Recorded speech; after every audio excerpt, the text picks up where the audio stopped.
बिस्मिल्लाहिर्रहमानिर्रहीम, अस्सलाम वालेकुम। जी बेटा, हमने लास्ट लेक्चर में जो टॉपिक डिस्कस किया था वो था टोटल इंटरनल रिफ्लेक्शन। ठीक है, टोटल इंटरनल रिफ्लेक्शन के अंदर दो डेफिनेशन हमने डिस्कस की थी। एक था क्रिटिकल एंगल और दूसरा था टोटल इंटरनल रिफ्लेक्शन का फिनोमेना। ठीक है, मैं दोबारा से इन दोनों को रिपीट कर दूँ क्योंकि ये बहुत इंपॉर्टेंट डेफिनेशन है इस चैप्टर की। बेटा, क्रिटिकल एंगल,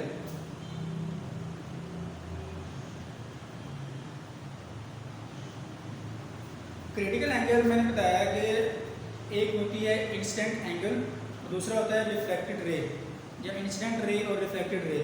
मैंने बताया कि जैसे जैसे इंसिडेंट एंगल ज़्यादा होता जाएगा वैसे वैसे एंगल ऑफ रिफ्लेक्शन भी क्या होगा बेटा, ज़्यादा होता जाएगा। तो एक पॉइंट ऐसा रहेगा जिस पर जो एंगल ऑफ रिफ्लेक्शन है उसकी वैल्यू 90 डिग्रीज हो जाएगी। ठीक है, तो उस पॉइंट को, उस एंगल ऑफ इंसिडेंस को हम क्या नाम देंगे बेटा, उसको हम क्रिटिकल एंगल का नाम देंगे। कि एक ऐसा एंगल, क्रिटिकल एंगल एक ऐसा एंगल है जिस पर क्या होगा कि एंगल ऑफ रिफ्रैक्शन वो 90 डिग्रीज के इक्वल हो जाएगा, उसको हम नाम देंगे क्रिटिकल एंगल। ठीक है बेटा, उसके बाद हमने बात की थी कि टोटल इंटरनल रिफ्लेक्शन, अगर एंगल ऑफ इंसिडेंस, ठीक है, अगर एंगल ऑफ इंसिडेंस ज़्यादा हो जाए एंगल ऑफ रिफ्लेक्शन से, ठीक है, अगर angle of incidence, if the angle of incidence becomes larger than the angle of refraction, then no reflection occur, the entire light, entire wave bounce back into the first medium. ठीक है, तो क्या होगा बेटा, अगर हमारे पास एंगल ऑफ इंसिडेंस ज़्यादा हो जाएगा, सपोज एंगल ऑफ इंसिडेंस ज़्यादा हो गया है, तो क्या होगा कि जो वेव है वो आगे पास नहीं करेगी, बल्कि क्या होगा, इधर से टकरा कर ये वापस अपने पहले मीडियम के अंदर वापस आ जाएगी। तो बेटा, इस किस्म के हम जो वेव्स हैं, इस किस्म के फिनोमिना को हम क्या नाम देते हैं, हम बेटा नाम देते हैं टोटल इंटरनल रिफ्लेक्शन। टोटल का मतलब है कि मुकम्मल तौर पर वेव्स वापस रिफ्लेक्ट हो गई है। तो टोटल इंटरनल रिफ्लेक्शन का मतलब है कि वो वेव अपने दूसरी मीडियम के अंदर पास नहीं हुई, बल्कि यहाँ से गई, अगर उसका एंगल ऑफ इंसिडेंस ज़्यादा हो गया तो क्या वो टकराने के बाद वापस ही आ जाएगी, वो आगे रिफ्रैक्शन का फिनोमेना होगा ही नहीं। ठीक है, तो ये तो दो डेफिनेशन थी, हमने लास्ट लेक्चर में डिस्कस की थी कि एंगल ऑफ इंसिडेंस क्या होता है और angle of total internal reflection क्या होता है। बट आज हम जो चीज़ें पढ़ेंगे वो है एप्लीकेशंस, एप्लीकेशंस ऑफ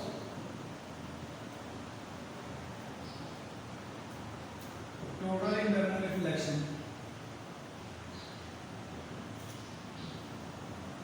ठीक है, हमने टोटल इंटरनल रिफ्लेक्शन की एप्लीकेशंस को यहाँ पर स्टडी करना है। ठीक है, तो इसकी जो पहली एप्लीकेशन है वो आपने पेज नंबर 45 पर लिखी बेटा। पहली एप्लीकेशन है totally internal reflective prism. Totally internal reflective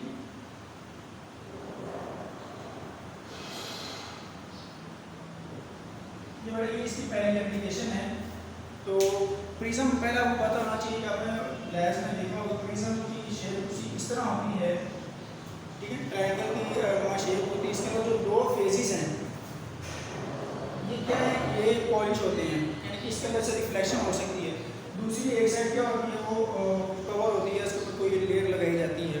ठीक है, तो आप यहाँ पे कह सकते हैं कि प्रिज्म एक ऐसा ट्रांसपेरेंट मटेरियल है जिसके अंदर रिफ्रैक्शन का फिनोमेना हो सकता है।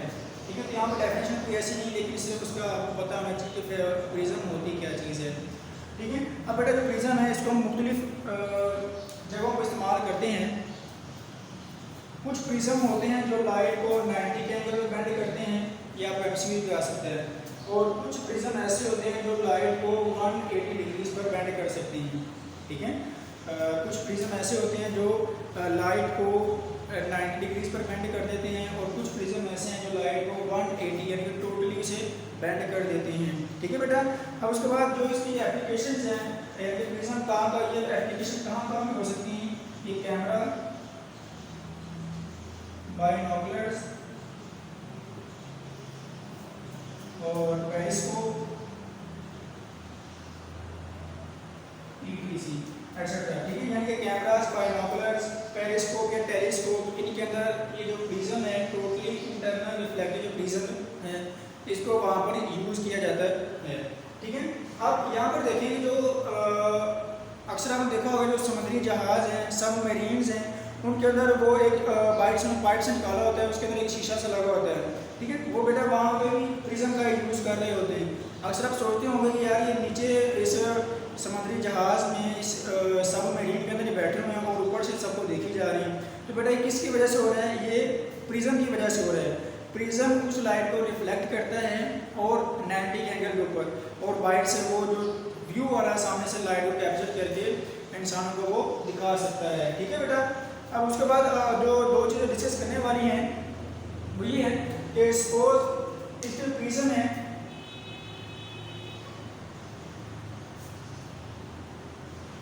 ये प्रिज्म है, ठीक है। प्रिज्म की 3 साइड मैंने आपको बताई थी कि प्रिज्म की 3 साइड्स होती हैं।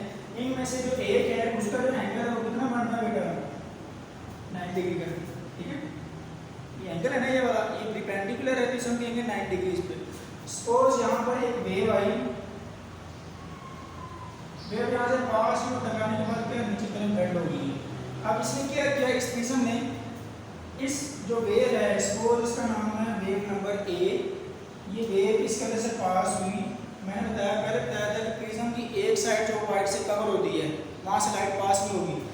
ये दो फेजेस ऐसे हैं जिनके अंदर से लाइट पास हो सकती है, लेकिन ये वाला जो फेज है इसके अंदर क्या है, ये वाइट से कवर है, ठीक है। जब वाइट से कवर होगा तो लाइट बाहर नहीं जाएगी बल्कि वहाँ से बेंड हो जाएगी, ठीक है बेटा।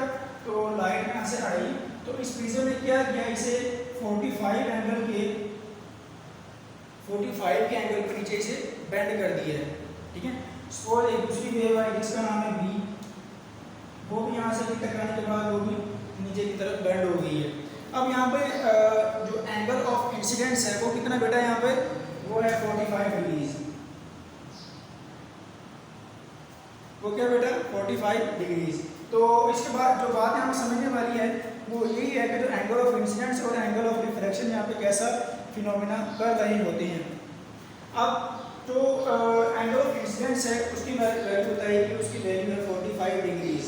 यानी कि वेव आई टकराने के बाद उसने जो एंगल बनाया इस प्रिज्म के साथ वो कितना बेटा, वो है 45 डिग्रीज। लेकिन जो क्रिटिकल एंगल की वैल्यू है किसकी, प्रिज्म की, वो होती है 42 डिग्रीज, ठीक है। तो दोबारा सुने, लाइट आई यहाँ से इस फेस के साथ टकराने के बाद उसने 45 का एंगल बनाया और बनाने के बाद वो बेंड हो गई है। अब यहाँ पर देखिए वो कह रहा है जो क्रिटिकल एंगल की वैल्यू है, इसकी वैल्यू बेटा क्रिटिकल एंगल की वैल्यू ग्लास की या प्रिज्म की, उसकी वैल्यू होती है 42 डिग्रीज। कितनी होती है? 42 डिग्रीज। जब अब यहाँ पे देखें जो एंगल ऑफ इंसिडेंस की वैल्यू है 45, वो ग्रेटर हो गई है किससे, एंगल ऑफ क्रिटिकल एंगल या क्रिटिकल एंगल आप इसे कह सकते हैं 42 डिग्री। क्लियर बेटा? तो हमने लास्ट टाइम एक फिनोमेना पढ़ा था कि अगर एंगल ऑफ इंसिडेंस जो है वो क्रिटिकल एंगल से ज़्यादा हो जाए तो उस फिनोमेना को हम क्या नाम देते हैं, उसको हम नाम देते हैं क्रिटिकल एंगल। तो यहाँ पर देखें इसके उसको हम नाम देंगे टोटल इंटरनल रिफ्लेक्शन। तो यहाँ पर एंगल ऑफ इंसिडेंस ज़्यादा हो गया है क्रिटिकल एंगल से, तो यहाँ पर जो लाइट है वो टोटली रिफ्लेक्ट कर जाएगी, ठीक है। तो अब आप देखें कि जब लाइट यहाँ से आई टकराने के बाद नीचे की तरफ क्यों बेंड हुई है, क्योंकि इसका जो एंगल ऑफ इंसिडेंस है वो क्रिटिकल एंगल से ज़्यादा हो चुका है।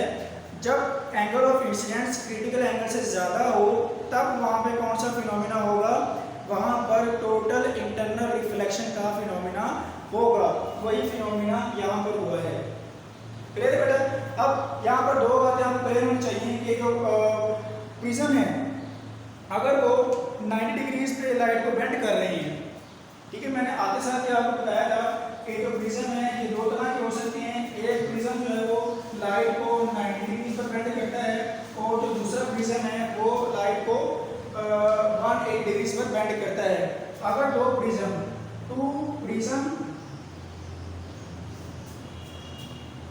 which bends light to 90 degrees, ऐसे दो प्रिज्म जो लाइट को 90 डिग्रीज पर बेंड करें, ऐसे प्रिज्म को हम कहाँ पर यूज कर सकते हैं, पेरिस्कोप के अंदर। ऐसे बेटा ऐसे दो प्रिज्म को हम कहाँ पर यूज कर सकते हैं, पेरिस्कोप के अंदर। तो बेटा आपको शॉर्ट क्वेश्चन भी आ सकता है, एमसीक्यू भी आ सकता है।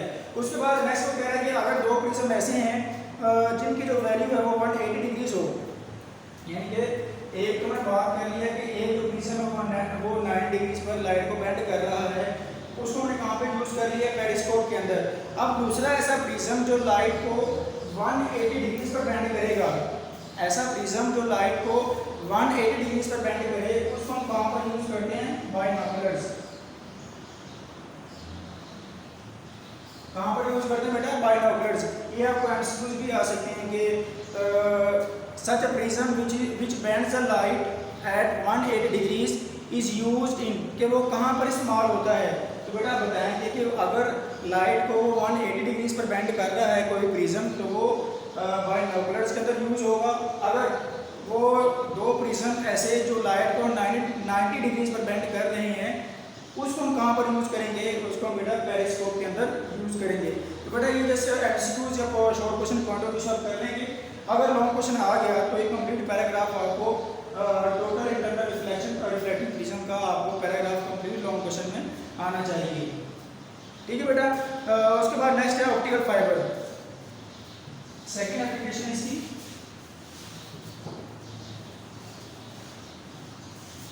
पहली एप्लीकेशन हमने डिस्कस कर ली और दूसरी एप्लीकेशन बेटा इसकी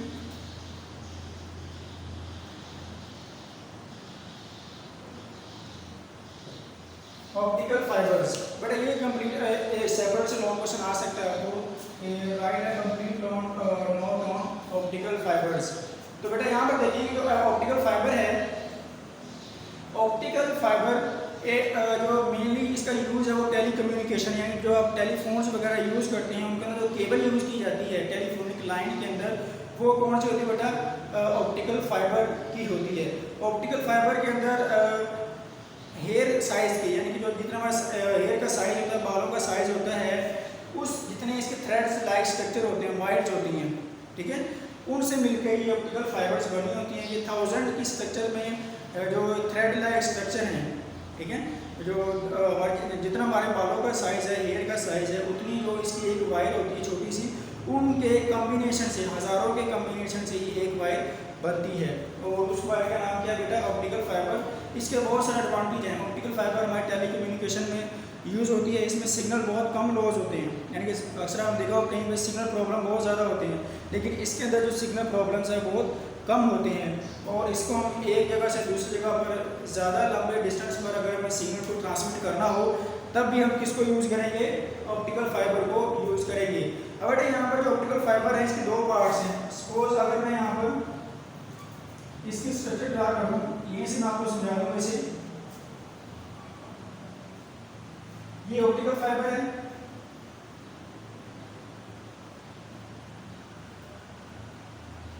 ठीक है। ऑप्टिकल फाइबर के अंदर देखिए कि इसके दो पार्ट्स हैं। यहाँ पर ऑप्टिकल फाइबर ये कौन से पार्ट है बेटा, दो पार्ट्स हैं। एक इसका आउटर पार्ट और दूसरा कौन सा बेटा, इसका इनर पार्ट। ये बेटा समझ आ गई। यहाँ पर इसके दो पार्ट्स हैं, एक है आउटर पार्ट और दूसरा कौन सा है, इनर पार्ट।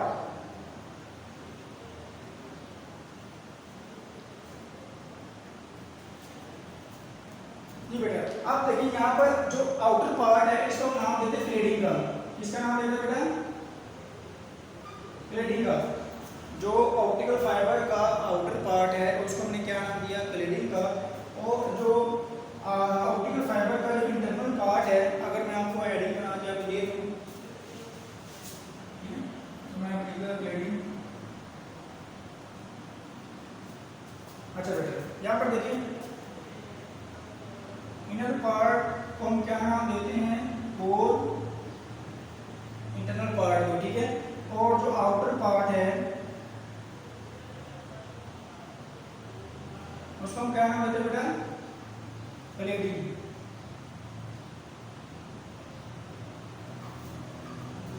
बेटा उसको क्या नाम देते हैं, हम क्लेडिंग का नाम देते हैं। अब यहाँ पर एक इम्पोर्टेंट चीज़ याद करने वाली है कि कोर का जो एंगल और रिफ्रैक्टिव इंडेक्स है, ठीक है, लास्ट लेक्चर में पढ़ा था कि रिफ्रैक्टिव इंडेक्स क्या होता है। Refractive index is the ratio between the speed of light in a medium over speed of light in a air. ठीक है, ये हमारे पास इसकी जो रिफ्रैक्टिव इंडेक्स की डेफिनेशन थी। तो बेटा जो कोर है, पहली बात तो ये मिलके core is made up of glass और जो कोर है किससे मिलकर बना होता है, ये ग्लास से या प्लास्टिक से मिलकर बना होता है। और इसका जो रिफ्रैक्टिव इंडेक्स है, रिफ्रैक्टिव इंडेक्स, इसकी वैल्यू क्या होती है, रिफ्रैक्टिव इंडेक्स वैल्यू है। जो कोर है इसकी रिफ्रैक्टिव इंडेक्स ज़्यादा होती है। अब रिफ्रैक्टिव इंडेक्स ज़्यादा क्यों रखी है ये मैं आगे जाकर आपको बताऊंगा। उसके बाद बेटा जो क्लेडिंग है, क्लेडिंग बेटा किससे बनी है, यानी ग्लास और प्लास्टिक से ही बनी होती है। Is made up of glass और प्लास्टिक। ठीक है, लेकिन इसकी जो रिफ्रैक्टिव इंडेक्स की वैल्यू वो कम होती है। तो आप लिखेंगे यहाँ पर रिफ्रैक्टिव इंडेक्स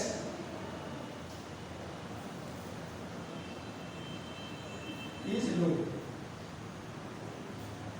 क्लेडिंग की जो रिफ्रैक्टिव इंडेक्स की वैल्यू वो क्या बेटा, लो है। अब बेटा यहाँ बात समझने वाली है, सपोज यहाँ से एक वेव आई, ये कौन सी रे बेटा, ये इंसिडेंट रे है। टकराने के बाद ये इस तरह मूव करेगी, यानी कि ये जो वेव है ये इंटरनल कोर के साथ टकरा के आगे ट्रांसमिट होती है। अब जो कोर है, मैंने पहले आपको बताया कोर का रिफ्रैक्टिव इंडेक्स ज़्यादा होता है। बेटा कोर का रिफ्रैक्टिव इंडेक्स ज़्यादा रखने का मकसद ये है कि जहाँ पर रिफ्रैक्टिव इंडेक्स ज़्यादा होता है वहाँ पर रिफ्लेक्शन का फिनोमेना ज़्यादा होता है। तो आप कह सकते हैं ये कोर है, ये ग्लास और प्लास्टिक से मिलकर बनी हुई है इंटरनल साइड, और इसका रिफ्रैक्टिव इंडेक्स ज़्यादा है। रिफ्रैक्टिव इंडेक्स ज़्यादा होने का मतलब ये है कि यहाँ पर जो रिफ्लेक्शन का फिनोमेना है वो स्ट्रॉन्ग होगा, वो ज़्यादा रिफ्लेक्शन करेगा। क्लेडिंग आउटर सरफेस है, यहाँ पर वो कह रहे हैं कि ये भी ग्लास और प्लास्टिक से ही बना होता है, लेकिन इसका जो रिफ्रैक्टिव इंडेक्स की वैल्यू है वो कम होती है। रिफ्रैक्टिव इंडेक्स की वैल्यू कम होने का मकसद ये है कि यहाँ पर रिफ्लेक्शन नहीं होगी। तो इसका मतलब ये है कि जो वाइट से क्लेडिंग है यहाँ पर सिग्नल बाहर नहीं जाएंगे, वाइट से बाहर सिग्नल नहीं जाएंगे। तो जो सिग्नल है वो अंदर ही अंदर जो अंदर वाली सरफेस है इसके साथ स्ट्राइक करेंगे और आगे इस तरह से वो ट्रैवल करते चले जाएंगे, वाइट सिग्नल नहीं निकलेंगे। तो बेटा ये जो था ये हमारा सिर्फ ऑप्टिकल फाइबर था, जिसके अंदर हमने पढ़ा कि ऑप्टिकल फाइबर की पहले डेफिनेशन की हमने, उसके बाद हमने पढ़ा कि इसके अंदर जो थ्रेड लाइक स्ट्रक्चर होते हैं, जो हमारे बाल होते हैं, सर के बाल होते हैं, उसके साइज की इसके अंदर वायर्स होती हैं छोटी छोटी, उन हज़ारों वायर को कंबाइन करें तो हमारे पास एक ऑप्टिकल फाइबर बनती है। उसके बाद हमने कहा कि इसके बहुत सारे एडवांटेज हैं, इसके टेलीकम्युनिकेशन में एडवांटेज हैं और ये एक इन्फॉर्मेशन को दूसरे एरियाज तक पहुंचाने के लिए बहुत कारआमद होती है। उसके बाद हमने कहा कि इसके अगर स्ट्रक्चर की बात की जाए, स्ट्रक्चर में दो चीज़ें आती हैं, एक होता है कोर और दूसरी कौन सी बेटा, क्लेडिंग। ठीक है, तो अगर आप यहाँ पे हेडिंग दे दें, जब आपने करना है कोर और क्लेडिंग का पार्ट, उसके ऊपर आप हेडिंग दे देंगे स्ट्रक्चर,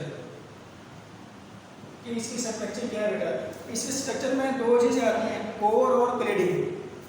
कोर कौन सा बेटा, कोर इंटरनल पार्ट है और क्लेडिंग कौन सा है, क्लेडिंग आउटर पार्ट है।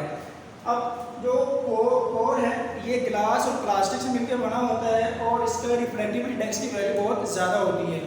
और उसकी निस्बत अगर आप देखें क्लेडिंग, ये कौन सा पार्ट है बेटा, ये आउटर पार्ट है और ये किससे मिलकर बना होता है, ये ग्लास और प्लास्टिक से मिलकर बना होता है और इसकी जो रिफ्रैक्टिव इंडेक्स की वैल्यू है वो बहुत कम होती है।